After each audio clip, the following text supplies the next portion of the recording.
Hello दोस्तों, आपका स्वागत है हमारे चैनल फिल्मी स्टोरी में। दोस्तों, बॉलीवुड में हर साल कई नई अभिनेत्रियां आती हैं। कुछ अपने अभिनय से पहचान बनाती हैं तो कुछ अपनी खूबसूरती से लोगों का दिल जीत लेती हैं। लेकिन बहुत कम ऐसी अभिनेत्रियां होती हैं जिनके चेहरे पर मासूमियत और आंखों में सादगी और व्यक्तित्व में एक ऐसी गर्मी हो लोगों को पहली ही नजर में पसंद करने लगते हैं। आज हम बात करने जा रहे हैं एक ऐसी ही अभिनेत्री की जिसने अपने सौंदर्य प्रतियोगिता जीतकर पूरी दुनिया में भारत का नाम रोशन किया, फिर बॉलीवुड में कदम रखा। अपनी पहली ही फिल्म में सुपरहिट बन गई, लेकिन कुछ ही वर्षों के बाद उनका करियर धीरे धीरे फीका पड़ने लगा। हम बात करने जा रहे हैं दिव्या मिर्जा की। आखिर ऐसा क्या हुआ था कि एक समय में बॉलीवुड की सबसे खूबसूरत अभिनेत्री में गिने जाने वाली दिव्या मिर्जा धीरे धीरे फिल्मों से दूर क्यों हो गई? आइए जानते हैं उनकी पूरी कहानी। दोस्तों, दिव्या मिर्जा का जन्म 9 दिसंबर 1981 को हैदराबाद में हुआ था। उनके पिता एक जर्मन इंडस्ट्रियल डिजाइनर थे, जबकि उनकी मां बंगाली परिवार से थी। दिया जब 4.5 साल की थी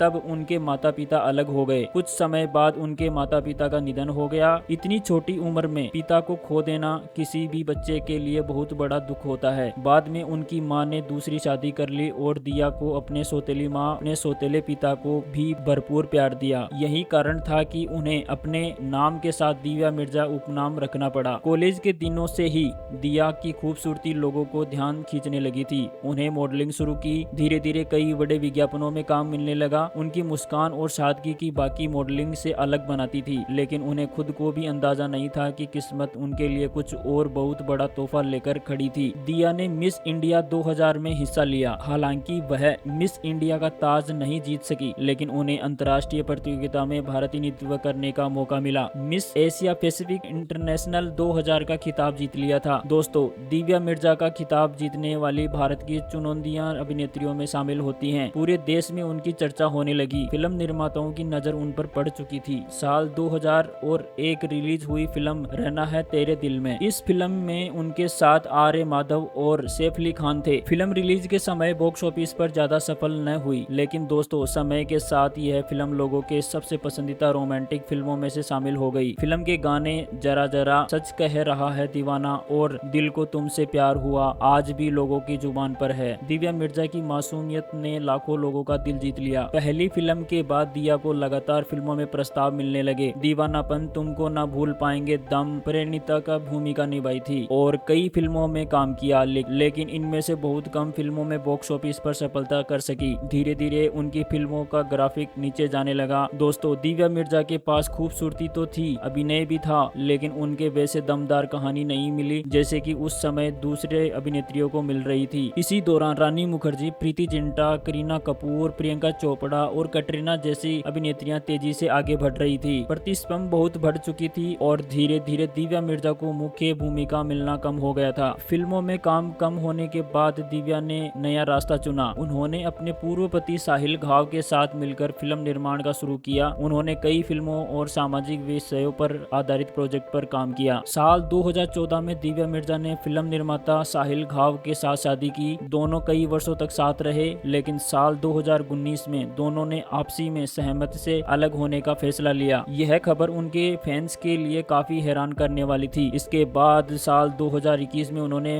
वैभव रेखिक से विवाह कर लिया। आज उनका एक बेटा है और वह अपने परिवार के साथ खुशहाल जीवन जी रही हैं। दोस्तों, दिव्या मिर्जा सिर्फ अभिनेत्री नहीं है, वह पर्यावरण संरक्षण के लिए लंबे समय तक काम कर रही हैं। प्लास्टिक प्रदूषण, जल संरक्षण, वन्य जीवों की सुरक्षा और प्राकृतिक बचाने जैसे कई अभियानों में जुड़ी हुई हैं। उन्हें कई राष्ट्रीय और अंतर्राष्ट्रीय मंचों पर पर्यावरण संरक्षण के लिए सम्मानित मिला है। आज दिव्या फिल्मों में कम दिखाई देती हैं, लेकिन जब पर्दे पर आती हैं, अपने अभिनय से लोगों का दिल जीत लेती हैं। उन्होंने वेब सीरीज और चुनिंदा फिल्मों के जरिए अपनी भी अलग एक पहचान बनाई है। दोस्तों, दिव्या मिर्जा की कहानी हमें यह सिखाती है कि सफलता सिर्फ फिल्मों की संख्या से नहीं मापी जाती है। अगर कोई कलाकार अपनी व्यवहार, अपने व्यक्तित्व और अपने छोटे कामों से लोगों के दिलों पर जगह बना ले तो वही सबसे बड़ी सफलता होती है। आज भी लोग दिव्या मिर्जा को उनकी मासूम मुस्कान और उनकी सादगी और फिल्म रहना है तेरे दिल में के लिए आज भी याद करते हैं। दोस्तों, आपको दिव्या मिर्जा की कौन सी फिल्म सबसे ज्यादा पसंद है? क्या आपको भी लगता है कि अगर उन्हें बेहतर कहानी और मजबूत किरदार मिले होते तो वह बॉलीवुड की सबसे बड़ी अभिनेत्रियों में शामिल हो सकती थी? अपनी राय हमारे कमेंट बॉक्स में जरूर बताएं। अगर आपको बॉलीवुड की ऐसी ही अनसुनी और प्रेरणादायक दिलचस्प कहानियाँ पसंद हैं तो हमारे चैनल फिल्म स्टोरी को सब्सक्राइब करें और बेल आइकन को जरूर से दबाएं। मिलते हैं एक और वीडियो में। Thanks for watching.